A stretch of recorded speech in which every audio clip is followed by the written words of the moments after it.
Hello students, आज हम एक बार फिर से बीएससी फर्स्ट ईयर के लिए नेक्स्ट लेक्चर लेके आए हैं और हम ऑर्गेनिक केमिस्ट्री के चैप्टर रिएक्शन मैकेनिज्म के टॉपिक्स डिस्कस करेंगे। आज हमने लास्ट वीडियो तक अपना हमारा जो चैप्टर था स्ट्रक्चर एंड बॉन्डिंग, उसके सारे के सारे टॉपिक्स कवर कर लिए थे। आपने सारी वीडियोस देखी होंगी ध्यान से और उनको नोट भी किया होगा। अभी हम नेक्स्ट इस वीडियो में देखेंगे। सबसे पहले टॉपिक जो डिस्कस करने जा रहे हैं उसका नाम है एरो नोटेशन। तो एरो नोटेशन के लिए हम कुछ पॉइंट्स देखेंगे। First is the covalent bond is often represented as dash, यानी जो कोवलेंट बॉन्ड होता है उसको डैश से रिप्रेजेंट किया जाता है। Next point is the curved arrows are used to show the movement of electrons in reaction and in resonating structures, यानी एरोज जो कर्व करके बनाए जाते हैं वो इलेक्ट्रॉन्स की मूवमेंट शो करते हैं। Curved arrows represents the formal flow of electrons not the flow of atoms, यानी ये बात ध्यान रखनी है कि जो कर्व एरो होते हैं वो खाली इलेक्ट्रॉन्स की फ्लो को रिप्रेजेंट करते हैं, ना कि एटम्स की फ्लो को। Third point is straight arrows point from reactants to products in chemical equations, यानी जो केमिकल इक्वेशन होती है ऑर्गेनिक केमिस्ट्री की, उनमें जो रिएक्टेंट से जो प्रोडक्ट फॉर्म होते हैं ये शो किया जाता है स्ट्रेट एरोज से। इसके बाद next point is straight arrows with half heads are commonly used in pairs to indicate the reaction is reversible, यानी जो रिवर्सिबल रिएक्शन होती है जो फॉरवर्ड और बैकवर्ड दोनों डायरेक्शंस में चलती हैं उन्हें शो किया जाता है हाफ हेड वाले जो पेयर होते हैं एरो के उनसे, यानी एक खाली एक तरफ ही हम उस पर एरो बनाएंगे और एक पेयर में उसको यूज़ करेंगे। Number fifth is a double headed straight arrow between two structures indicate that they R resonance structures, यानी जो भी कंपाउंड रेजोनेंस शो करते हैं उनके जो कैनोनिकल स्ट्रक्चर्स या रेजोनेंस स्ट्रक्चर्स बनते हैं उन्हें शो करने के लिए उसमें डबल हेडेड एरो बनाया जाता है उन स्ट्रक्चर्स के बीच में। यानी ये सब पॉइंट्स जो हैं एरो नोटेशन के हिसाब से काफ़ी इम्पोर्टेंट है और इन पॉइंट्स को हम डायग्राम की हेल्प से भी देख सकते हैं। इसमें जो दिया हुआ है फर्स्ट पॉइंट में फॉरवर्ड एरो, जो स्ट्रेट एरो होता है जो प्रोडक्ट की फॉर्मेशन की बात बताता है, यानी रिएक्टेंट टू प्रोडक्ट कैसे फॉर्म होता है वो हम एक स्ट्रेट एरो से शो करते हैं। और ऐसे ही डायग्राम्स में अलग अलग दिए हुए हैं, resonance arrow, equilibrium arrow, dashed reaction arrow and curved arrow. तो स्टूडेंट्स ये हमारा टॉपिक था एरो नोटेशन। हालांकि इस पे क्वेश्चंस उतने नहीं बनते हैं, बट ऑर्गेनिक केमिस्ट्री में क्योंकि एरो नोटेशन ये सारे नोटेशंस काफ़ी इंपॉर्टेंट होते हैं रिएक्शंस लिखने में और बाकी अदर चीज़ें पढ़ने में भी, तो इसलिए हम इसको काफ़ी ध्यान से पढ़ेंगे। स्टूडेंट्स इसके बाद हमारा नेक्स्ट टॉपिक है फिजन ऑफ कोवलेंट बॉन्ड्स, यानी फिजन यानी जैसे कि जो कोवलेंट बॉन्ड्स होते हैं केमिकल कंपाउंड्स में वो किस तरह से टूटते हैं। तो there are two types of covalent bond fissions. First one is heterolysis or heterolytic bond fission. If a covalent bond is broken in such a way that both bonding pair of electrons are taken by only one fragment, then the breaking of bond is called heterolytic bond fission or heterolysis. Basically heterolysis यानी नाम से भी हमें पता चल रहा है, hetero यानी अनइवन यानी डिफरेंट।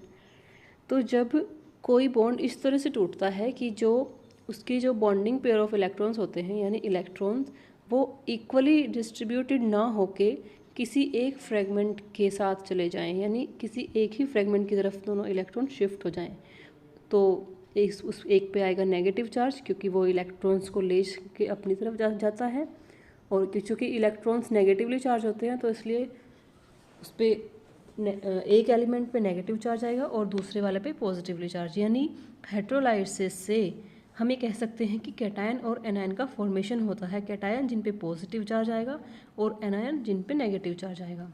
उसके बाद नंबर 2 आता है होमोलाइसिस और homolytic bond fission. If a covalent bond is broken in such a way that each fragment picks one of the bonding pair of electrons, then it is called homolysis or homolytic bond fission.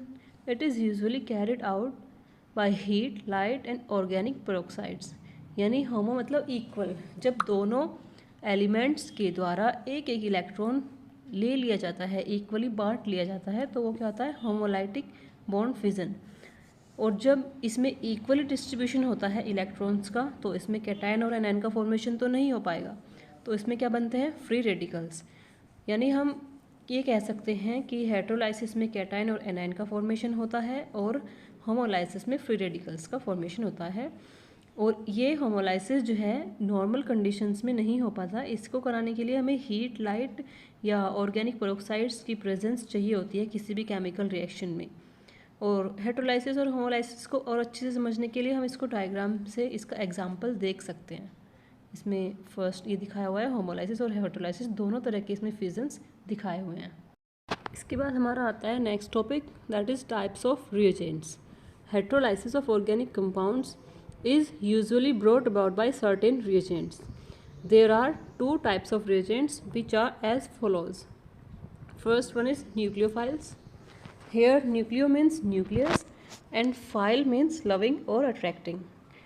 They have a unshared pairs of electrons to share it with electron deficient substrate.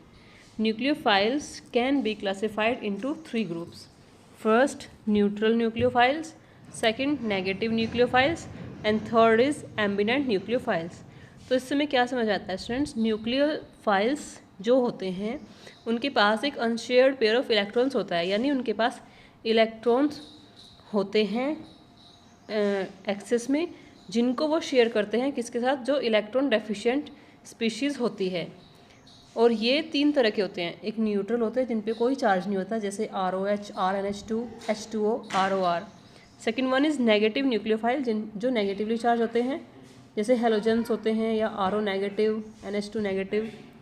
Third one is ambient, यानी जो positive भी होते हैं और negative, यानी दोनों तरह से बिहेव कर सकते हैं, जैसे CN, NO2। इस तरह से काफ़ी सारे इसके एग्जाम्पल्स बन जाएंगे। उसके बाद सेकंड आता है हमारा नंबर 2, इलेक्ट्रोफाइल्स। एन इलेक्ट्रोफाइल्स यानी इलेक्ट्रॉन लविंग। इसका भी अगर हम वर्ड्स से देखें, इलेक्ट्रो यानी इलेक्ट्रॉन और फाइल मीन्स लविंग या अट्रैक्टिंग, यानी वो जो इलेक्ट्रॉन को अट्रैक्ट करते हैं। यानी an electrophile is a reagent that is electron deficient and deficiency accounts for its affinity for electrons. Electrophiles can also be of two types. First is neutral electrophiles and second is positive electrophiles. Means electrophile क्या होते हैं, जो electron loving होते हैं, यानी ये खुद से इलेक्ट्रॉन डेफिशिएंट स्पीशीज़ होती है, इनके पास इलेक्ट्रॉन्स नहीं होते और ये वहाँ पर अटैक करते हैं जहाँ पर इनको इलेक्ट्रॉन एक्सेस में मिलते हैं। यानी ये उन स्पीशीज़ के साथ जाके जुड़ेंगे जहाँ पे इनको इलेक्ट्रॉन्स मिलेंगे, क्योंकि ये इलेक्ट्रॉन लविंग यानी इलेक्ट्रॉन फाइल है, इलेक्ट्रोफाइल्स होते हैं। और ये भी दो तरह के होते हैं। फर्स्ट इज़ न्यूट्रल, यानी इसके एग्जांपल है AlCl3, PF3, CH2, etc। Second is positive electrophiles, इसके example H positive, NO2 positive, HSO4 positive, Cr3 positive. यानी इसके हम इलेक्ट्रोफाइल और न्यूक्लियोफाइल में हम इस तरह से डिफ्रेंशिएट कर सकते हैं। न्यूक्लियोफाइल यानी न्यूक्लियस लविंग और इलेक्ट्रोफाइल यानी इलेक्ट्रॉन लविंग। तो स्टूडेंट्स, ये हमारे आज कुछ टॉपिक्स थे जो हम रिएक्शन मैकेनिज्म में हमने डिस्कस किए हैं। एक तो फर्स्ट वन हमने किया है एरो नोटेशन, सेकेंड हमने किया है फिजन ऑफ कोवलेंट बॉन्ड, और उसके बाद हमने किया है टाइप्स ऑफ रिएजेंट्स। इसके बाद हम नेक्स्ट लेक्चर में, नेक्स्ट वीडियो में हम नेक्स्ट टॉपिक डिस्कस करेंगे। तब तक के लिए आप इन टॉपिक्स को अच्छे से नोट करेंगे और इनको अच्छे से पढ़ेंगे।